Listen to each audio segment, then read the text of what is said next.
Good morning, students. Welcome to the first class of biology on the chapter Cell, which is the basic fundamental unit of life.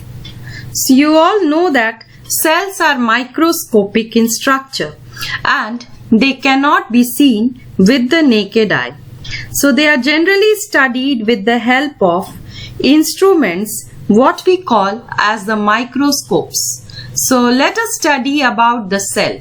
But before we study about the cell, we must know about the different kinds of microscopes that are available as on date or that were available previously, the primitive kinds of microscopes, the new ones, the electron microscope. We talk about all that first and then we go to the cell, the fundamental unit of life. So what is a microscope? A microscope is an instrument that makes the use of lenses. And what does the lens do? It makes the smaller objects appear bigger in size. So actually it magnifies the size of the object. So since cells are microscopic, these lenses which are fitted in the microscope makes it enlarged and gives you a picture whereby the different parts of the cell can be studied. So the different types of microscopes. Now in this picture you can see the first picture shows the dissecting microscope. The second one shows the compound microscope. So first, what is a dissecting microscope?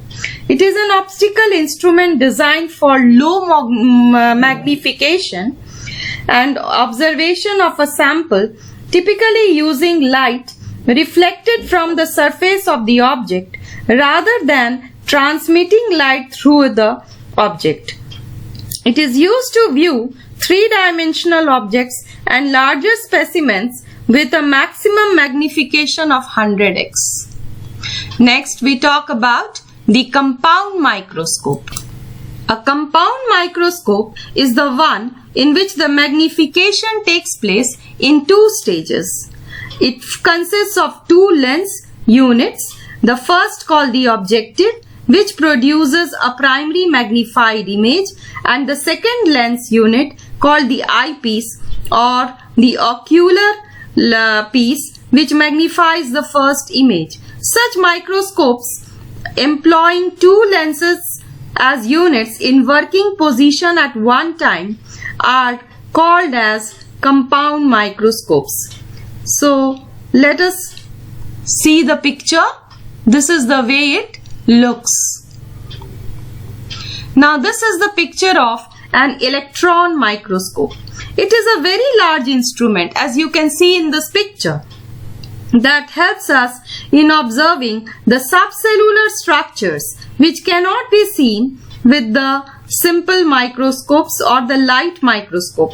It uses very high voltage of electricity, and for its working, internal vacuum is essential. It uses electromagnets instead of glass lenses and beams of electrons instead of light. Ultra thin and dry section of the material is used and with some metal to enhance the contrast, and the image is obtained on a photographic plate or fluorescent screen. Magnification can be 1 lakh times to 5 lakh times. Now here you can see the various parts of a compound microscope, and this topic has already been dealt in class 8. So let us just go through it once again in class 9. This is your eyepiece, the body tube, the revolving nose piece. This is the objective whereby the double magnification will happen. Coarse adjustment screw, the fine adjustment knob, the screw or the knob, what we may call it in any way. Inclination joint, this is the inclination joint. This lower side, this is the mirror. which can be adjusted. This is the base on which this compound microscope rests, and here is the substage area. This is the condenser, and this is the stage on which the slide with the cover slip is kept for observing. So this is basically the structure of a compound microscope, whereby the different parts have been labeled. Now here you see, this is another microscope called the light microscope. So what is a light microscope? It is actually used in laboratory, and it uses the glass lenses and visible light that illuminates and passes through a specimen. Two kinds of light microscopes used frequently in the laboratory are the simple microscope and the compound microscope. So the compound microscope we have already dealt with in detail, and we are going to have some lab work with the compound microscope, whereby we will be observing the section of an onion peel. So we will see that in the laboratory as a part of our practical. So as of now, this is your light microscope. Now in this slide you can see these are the different microscopic slides. So you all are familiar with this, and on the slides you can see this small square structures that can be square or it can be round. So what is called as the cover slips, and this is the packet. You can see how the cover slips have been taken out and it is spread for you to form an idea. It could be square, it can be round as well. Now in this slide you can see this is the bottle which is having glycerin, and glycerin is used as a mounting medium. So glycerin is also known as glycerol and is preferred as a mounting agent in place of water. There are several reasons for selection of glycerin as a mounting medium. Actually, it is a very good medium that keeps the specimen and the slide together because it is very little sticky, and it is a good dehydrating agent as well, and that is the reason why we use glycerin in winter months for hydrating our skin. So it does not get evaporated easily in comparison to water, and it also prevents the formation of bubbles. So inside the specimen, when we want to mount the specimen, we don't want formation of any kind of bubbles, as it will interfere with the basic structure of the specimen. So that prevention can be assured if we use glycerin as a mounting medium, and also it avoids the drying of the specimen. Another important character of this glycerin is that it has a tendency to reflect light because of its refractive nature, and so that makes the visibility of the specimen very clear.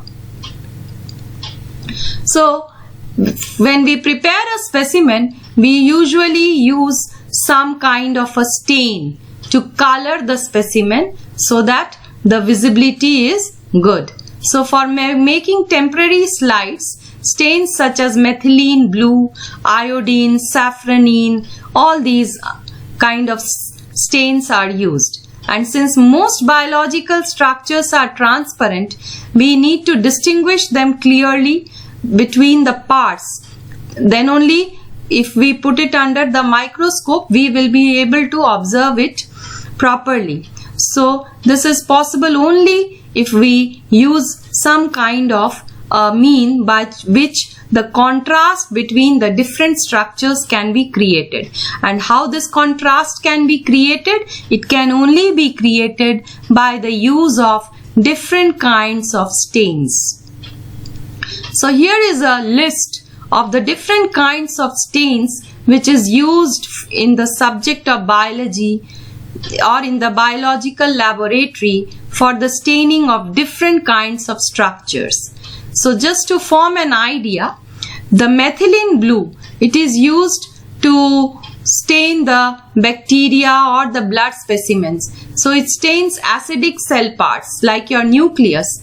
And what is the color? It gives blue. Safranin is used for coloring the plant tissues and it gives the color red. Iodine stains carbohydrates in the plant and animal specimens and it gives the color either blue, black or brown. Crystal violet, as the name suggests, it stains bacteria and gives the color purple.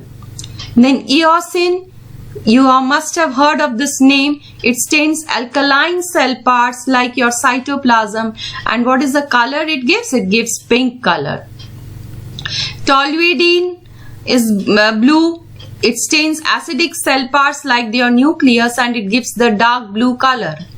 Then this is mainly used for staining the cells to show the cell division in plant, that is mitosis in the plant cells. Then the right stain, this stains the RBC and makes it look either pink or red. Leishman stain stains the nucleus of the WBC and it gives the color blue. It also stains the blood cells and gives the color pink. Now in the next slide you can see the different bottles which are containing these stains. You can see here crystal violet. This is the way it looks. Methylene blue looks like this. Safranin, which imparts red color or reddish pink color, looks like this. Then in this slide you can see the other colors like your iodine. Then this is eosin, toluidine blue, there it is. Then the right stain. The last one is your Leishman stain, which is actually giving blue color. The solution is blue and it gives blue color to the specimen. Now in this slide you can see the different things, the different requirements for mounting a peel of onion. So here is the glycerin, the safranin solution. We would require dropper, forceps, compound microscope for observing the section, cover slip to cover the section on the slide. We would need needle and brush and some quantity of distilled water. Now here how the mounting will be done is illustrated in very short or in brief. First an onion is cut into quarters. Then one of the fleshy scale leaves is removed. Then snapping leaf backwards exposes the epidermis. Then what happens? A thin layer of the epidermis is peeled off with the help of your forceps. Then the epidermis is placed on the slide and covered with 2 to 3 drops of distilled water. Then the cover slip is slowly lowered. A drop of stain is put at one end of the slide. The stain is drawn over the specimen using a small piece of filter paper. And with the use of filter paper, all the extra amount of stain that droops from the sides and the water, all those are just simply absorbed and the slide is cleaned. So when we put that slide under the microscope, this is what we see. Simply, this is the stain. It has already taken up safranin and this is the color you will be able to see, and this is the structure that will be seen. You will be able to see the cytoplasm, you will see the nucleus and the cell wall. That's all. Beyond that, we cannot see further any more structure of the cell. Internal structures can only be seen with the help of electron microscope. With the help of compound microscope, what is there in our lab, we can see only this much of the cell. That is, the cytoplasm, the nucleus and the cell wall will be visible. Now this is a slide which shows you the different kinds of cells that are present in the human body. So you can see over here the muscle cell, this is your blood cell, this is the nerve cell, this is a fat cell, this is the bone cell, this is the sperm cell, and this is your egg or the ovum. So by looking at this figure, what we can conclude is that cells vary in their shape, size and number. You can see the shapes are different in each case. Their structure is different, and according to their structure, they also perform their functions differently. So that's all for today. So we will proceed further and take up what are the basic characteristics of a cell. What are the living organisms made up of? Obviously we know they are made up of cell, and so we will just start with actual structure of the cell. In this slide you have just seen the different shapes of the cell, and we will also talk about how the shapes of the cell is very much related to the kind of the function the cell is supposed to perform. That's all for today. Thank you.